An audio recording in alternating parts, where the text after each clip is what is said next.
video that you can watch if you are feeling down after heartbreak. Having lived through this experience years ago, I can say that if I can play back the tide, I would probably choose to live through the same experience again. And the reason is because one thing that I realized that I think might help you if you remind yourself of this during this difficult time that you're going through is experiencing contrast in life in the form of pain when we are living through something that we don't want. It's actually a good thing because contrast gives us clarity. When we experience what we don't want, we become clearer in terms of what we really want. So many of the times we don't even have a clue what we want in life unless we live through something that gets us to a place where we are 100% sure of what we don't want, and that starts to steer us in the opposite direction of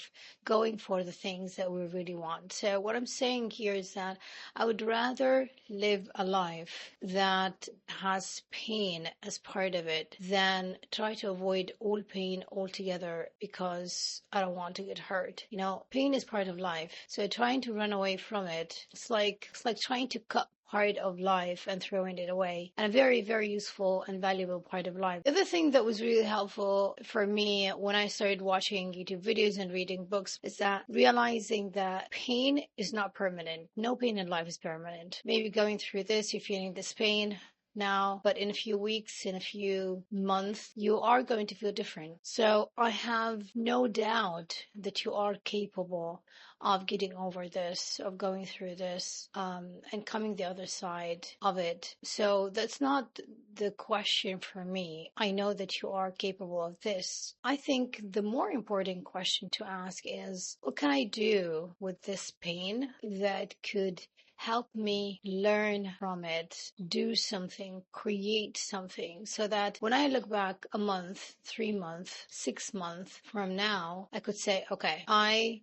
took way more from this pain than it ever took from me. So one of the things that I learned through this journey is that whenever we go through a painful experience in life, in your journal, write the situation, write the painful experience that you went through, then write underneath it, write how it made you feel, and then come back 1 month or 2 months after and write down what did you learn from this painful experience, and then go back after 3 or 4 months and write one good thing that came out from this painful experience. It is amazing how when we reflect back on the things that brought us pain in life, we find out that there was always something good that eventually came out of this pain, of this struggle.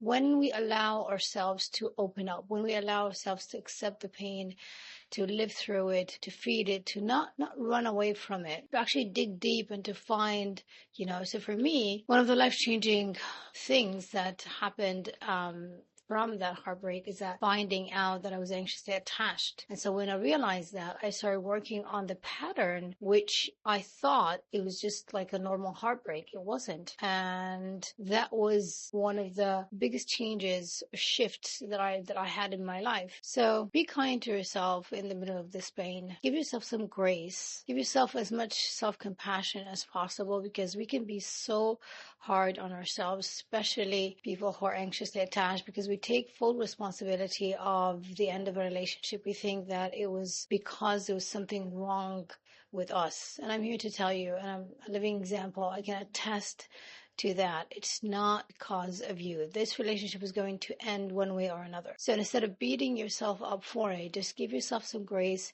be kind to yourself, and know that this too shall pass. Take care of yourself.